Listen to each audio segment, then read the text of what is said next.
counterintuitive secret to getting everything you want. Imagine a life where you have everything you've ever wanted, not because you chased after it desperately, but because you've mastered the art of not needing it. How powerful would that be? Today we're exploring the counterintuitive secret to getting everything you want through the lens of Zen Buddhist teachings. As the ancient Zen masters taught, before enlightenment, chop wood, carry water. After enlightenment, chop wood, carry water.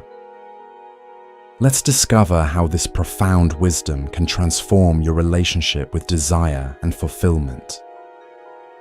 Principle 1. Stop fighting against the current. In Zen Buddhism, we learn that our desperate need to control outcomes is the very thing preventing us from achieving them. This attachment to specific results creates suffering and blocks the natural flow of abundance in our lives. Picture yourself gripping sand tightly in your fist. The harder you squeeze, the more sand slips through your fingers. Similarly, when we grasp desperately at outcomes, they often elude us. But when we hold our desires gently with open palms, we create space for them to manifest naturally. As the Zen proverb states, "Let go or be dragged."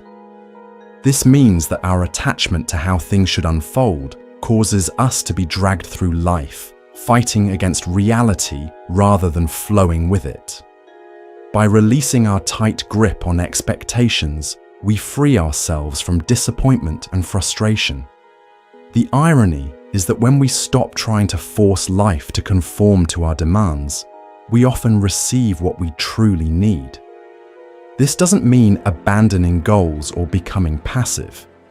Rather, it means pursuing our aims with a sense of detachment from specific outcomes, trusting in the unfolding process of life. When you learn to ride a bicycle, at first, you might tense up, gripping the handlebars tightly and trying to force yourself to stay balanced. The more you try to control every little movement, the more likely you are to wobble and fall.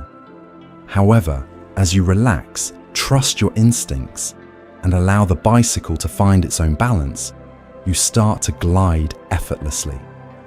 The same is true in life.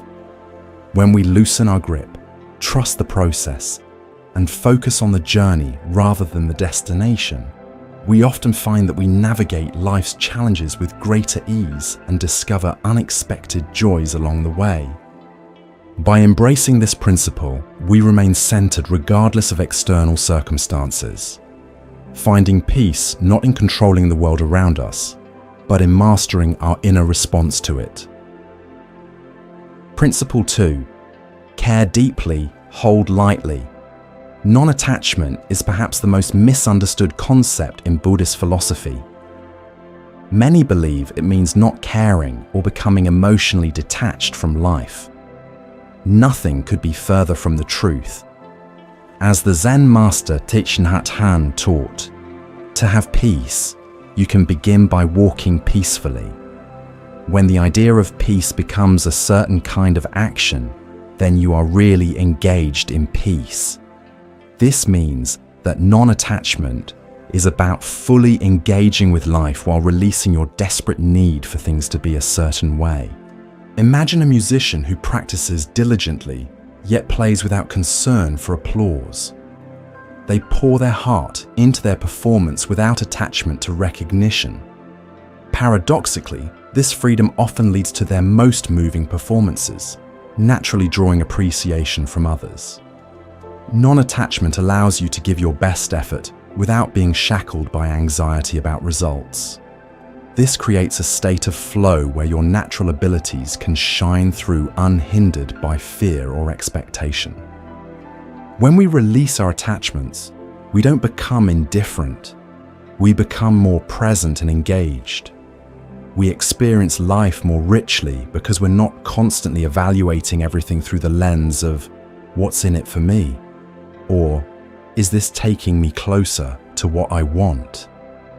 By practicing non-attachment, We develop the ability to want something deeply while simultaneously being at peace if it doesn't manifest exactly as we imagined. This balanced approach keeps us centered and resilient through life's inevitable ups and downs. Principle 3. Pursue less, receive more. Here lies the great paradox of Zen wisdom. Letting go of your attachments to outcomes is precisely what brings them to you. As the saying goes, what you seek is seeking you, but cannot find you when you're frantically searching. Consider the metaphor of a butterfly. If you chase it, it flutters away. If you sit quietly, it may land on your shoulder. Many of life's greatest treasures come to us only when we stop pursuing them so desperately. Think about the countless stories of people who found their true love when they least expected it. They weren't obsessively searching for a partner, filling out dating profiles, or strategically planning their encounters. Instead, they were simply living their lives authentically, pursuing their passions, and engaging with the world around them. It was in those moments of genuine connection, when they weren't actively seeking romance, that they serendipitously met someone who resonated with their soul. The magic happened not through calculated effort, but through simply being open to the possibilities of life and allowing love to find them.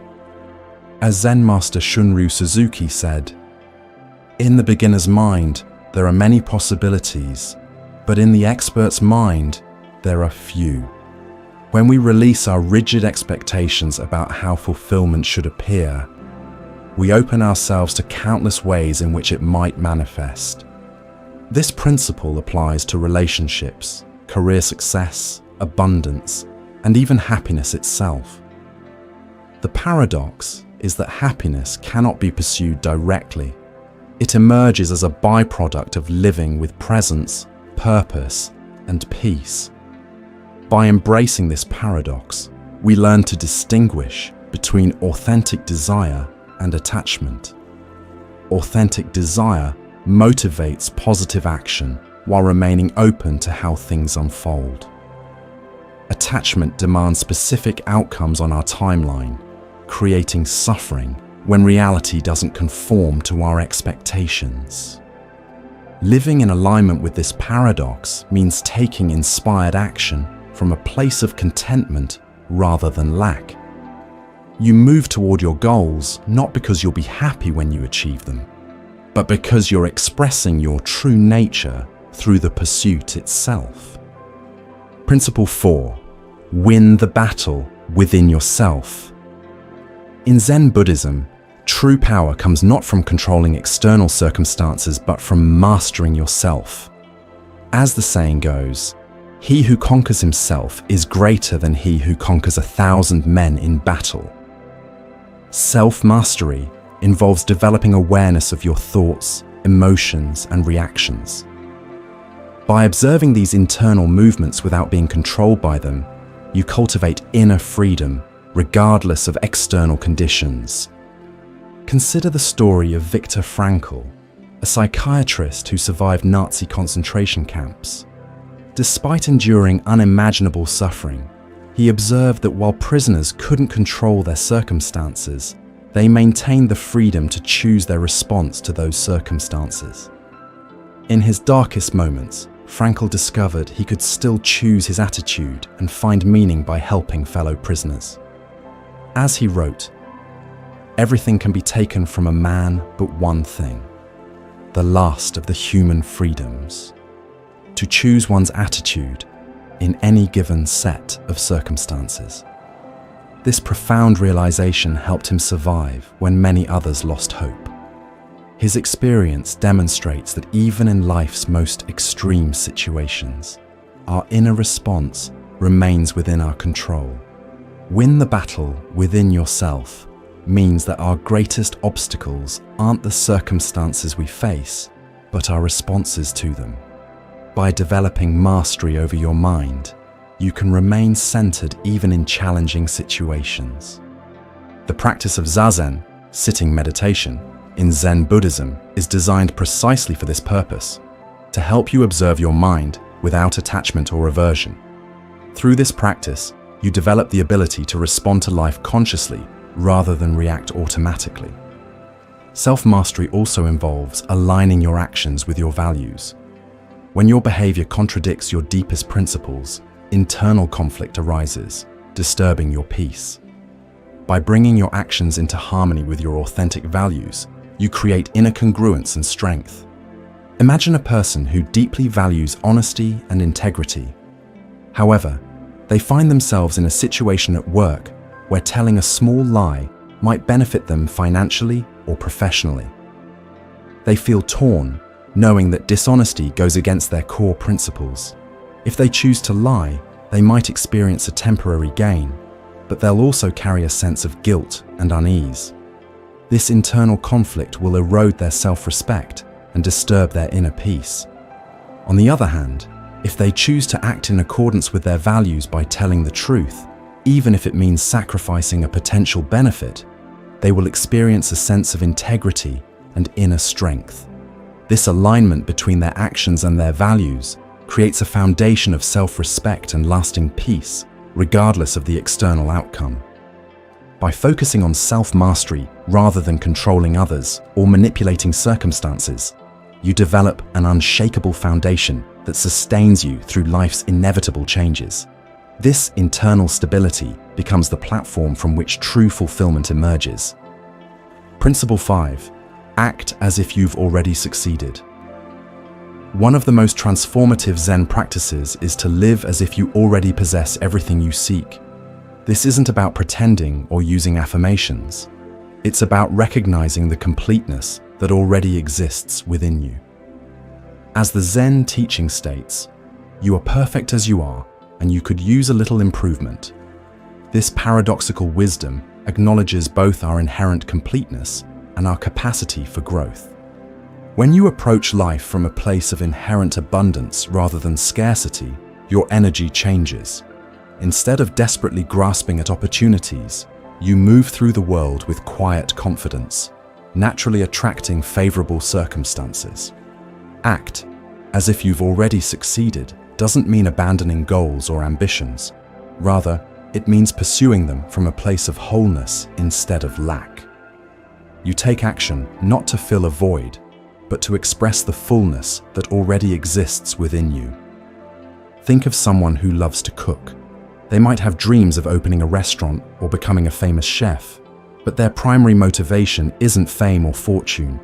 Instead, they cook because it brings them joy, allows them to express their creativity, and nourishes those around them.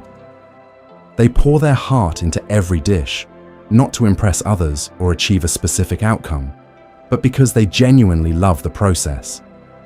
This inner passion shines through in their food, naturally attracting people who appreciate their unique talent and creating opportunities for them to share their gift with the world. By embodying the feeling of already having what you seek, you create a resonance that naturally draws those experiences toward you. This isn't mystical thinking, but a practical approach to aligning your consciousness with your authentic desires. Principle 6. Find abundance in what you already have. Gratitude is a cornerstone of Zen practice because it shifts your focus from what's lacking to what's already present in your life. This simple yet profound shift in attention creates an immediate experience of abundance. As the Zen saying goes, when you realize how perfect everything is, you will tilt your head back and laugh at the sky. Gratitude helps us recognize the perfection inherent in our present circumstances, even amidst challenges. The practice involves consciously acknowledging the gifts in your life, from basic necessities like clean water and food, to the miracle of your senses, relationships, and opportunities for growth. For example, before checking your phone in the morning, spend 2 minutes naming 3 specific things you're grateful for that day. Keep a notebook by your bed and write down 3 to 5 things you appreciated each day before sleeping. You can also write monthly thank you notes to people who have positively impacted your life. By regularly recognizing these blessings, you counter the mind's natural tendency to focus on problems and deficiencies. Gratitude isn't about ignoring difficulties or pretending everything is perfect. Rather, it's about expanding your awareness to include the positive aspects of life that often go unnoticed when we're fixated on what's missing. This practice creates a virtuous cycle. The more gratitude you feel, the more abundance you perceive, which in turn generates more gratitude. This positive spiral transforms your experience of life without necessarily changing external circumstances. Despite growing up in poverty and facing significant adversity, Oprah Winfrey developed a daily gratitude practice, writing down 5 things she was grateful for each day. This practice shifted her focus from what she lacked to what she had. As her gratitude deepened, she began noticing more opportunities, which fueled her success. Even at the height of her career, she maintained this practice, crediting it as a key factor in her continued growth and fulfillment. Be thankful for what you have. You'll end up having more, she often says, demonstrating how gratitude creates an upward spiral of abundance perception, regardless of your starting point. By cultivating gratitude as a daily practice, you create a foundation of contentment from which authentic desires can emerge. Your goals become expressions of joy rather than attempts to escape dissatisfaction. Principle 7. Achieve more by trying less. Think about a gardener tending to their plants.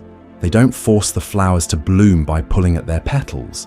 Instead, they create the optimal conditions for growth, providing water, sunlight, and fertile soil. They trust the natural process of the plant and allow it to unfold in its own time. Similarly, in our lives, we can achieve more by focusing on creating the right environment for success rather than forcing our way through every obstacle. Zen Buddhism teaches the paradoxical concept of wu wei, accomplishing more by striving less. This isn't about becoming lazy or passive, but about aligning yourself with the natural flow of life rather than forcing your way through it. As the Tao Te Ching states, do nothing, and nothing is left undone.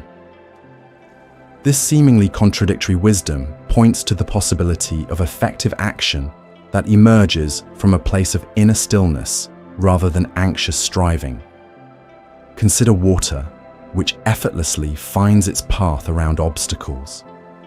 It doesn't fight against rocks, but simply flows around them, eventually wearing away even the hardest stone through its gentle persistence. This is the power of non-doing, accomplishing through alignment rather than force. In practical terms, this principle encourages periods of restful awareness between actions.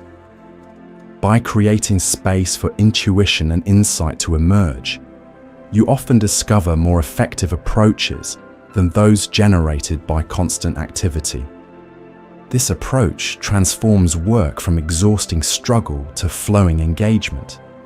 Tasks are completed not through tense effort, but through focused presence.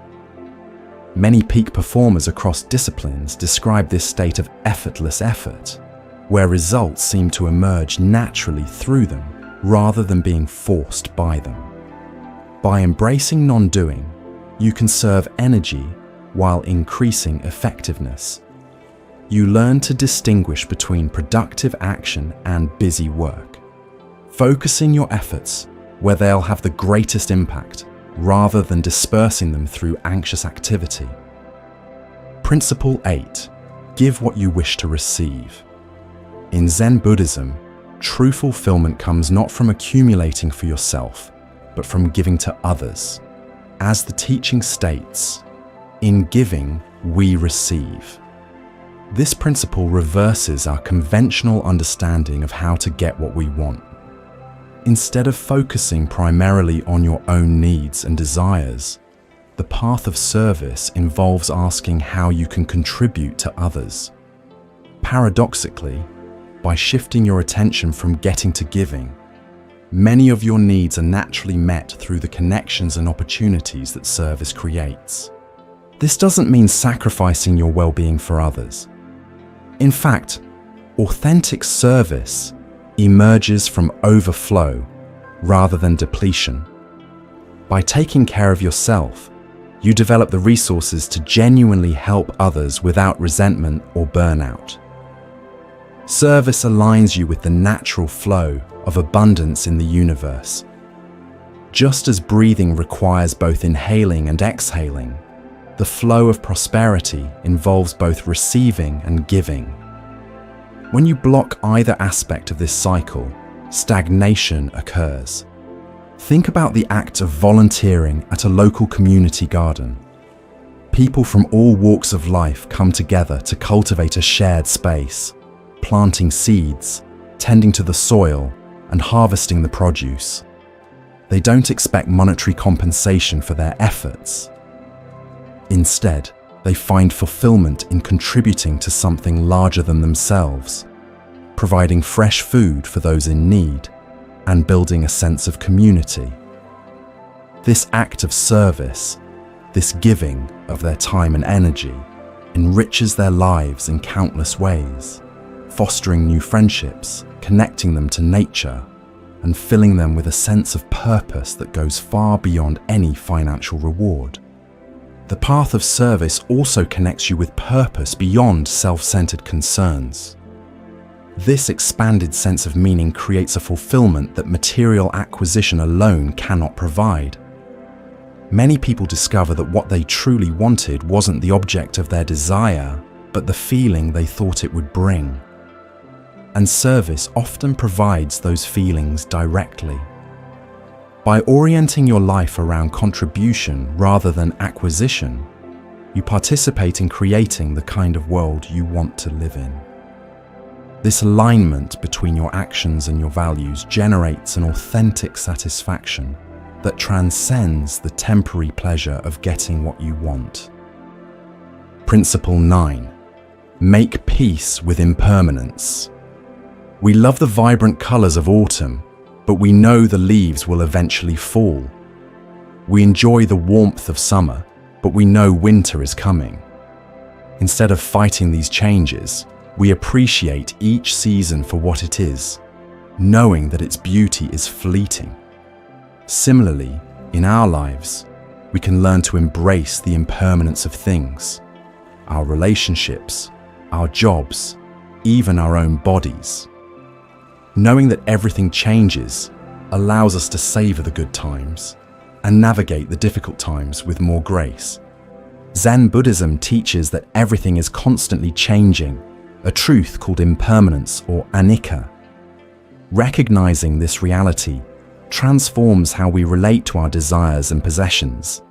As the Buddha taught, everything that has a beginning has an ending.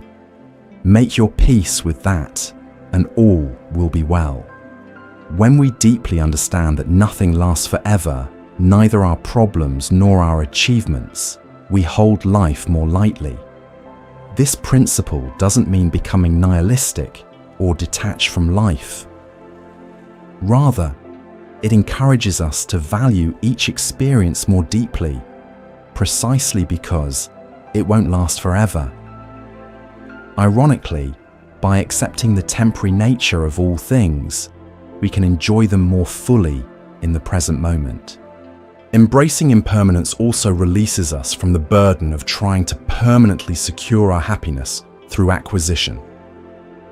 Since everything changes, true security can never come from external circumstances, but only from developing internal resilience and adaptability.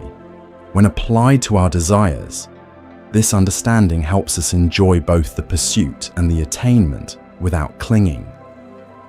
We can celebrate achievements while recognizing they aren't permanent sources of fulfillment. This perspective keeps us from becoming complacent in success or devastated by setbacks. Imagine a parent watching their child grow up. They cherish each stage of their child's life, from infancy to childhood to adolescence. They celebrate their child's accomplishments, But they also recognize that these moments are fleeting. They know that their child will eventually grow up and move on, starting their own life. Instead of clinging to the past or trying to hold on to their child, they embrace the natural process of change, allowing their child to grow and evolve into their own unique individual. This understanding of impermanence allows them to savor each moment with their child, while also preparing them to let go with love and acceptance. By making peace with impermanence, we develop the capacity to let go gracefully when circumstances change. This skill, releasing what's no longer serving us without bitterness or regret, creates space for new opportunities and experiences to enter our lives. Principle 10. Live fully in the present moment. The culmination of Zen wisdom is the recognition that the present moment is all we ever have. As Zen master Thich Nhat Hanh said, "The present moment is filled with joy and happiness. If you are attentive, you will see it." Most human suffering comes from dwelling on the past or worrying about the future rather than fully inhabiting the now. By bringing your awareness to the present moment, you access a wellspring of peace and contentment that's always available regardless of external circumstances. Being present doesn't mean ignoring responsible planning or learning from experience. Rather, it means engaging in these activities with full presence instead of being mentally absent from your life through constant rumination or anticipation. The practice of mindfulness, bringing non-judgmental awareness to your present experience, is the cornerstone of Zen Buddhism. Through this practice, you develop the capacity to fully inhabit each moment of your life rather than sleepwalking through it while lost in thought. Paradoxically, by focusing fully on the present rather than constantly reaching for future fulfillment, you often make better decisions that naturally lead to the outcomes you desire. This happens because present moment awareness gives you access to deeper intuition and clearer perception. A prime example is tennis champion Novak Djokovic, whose rise to the top is fueled in part by his dedication to mindfulness practices. During crucial match points where most players become anxious about winning or losing, Djokovic brings his awareness fully to the present moment, focusing on his breath, the feel of the racket, and the immediate task rather than the potential outcome. This presence allows him to access his best performance when it matters most. In his autobiography, he describes how developing this skill transformed not just his game, but his entire life experience. By focusing on each point rather than the tournament result, he paradoxically achieved greater success while simultaneously enjoying the process more fully. By making the radical choice to be fully here now, you transform your experience of life without necessarily changing any external circumstances. You discover that many of the qualities you've been seeking, peace, joy, fulfillment, were available all along within the present moment. The counterintuitive secret to getting everything you want isn't mastering acquisition, it's transforming your relationship with desire itself. When you live from wholeness rather than lack, taking inspired action without desperate attachment, you create a magnetic force that naturally attracts what you truly need. This is Zen's profound paradox. By letting go of your grip on outcomes, you often receive more than you imagined possible. Thank you for watching. This is Moonmind Temple, where ancient wisdom meets modern life. Don't forget to like, subscribe, and share this video with anyone seeking true fulfillment.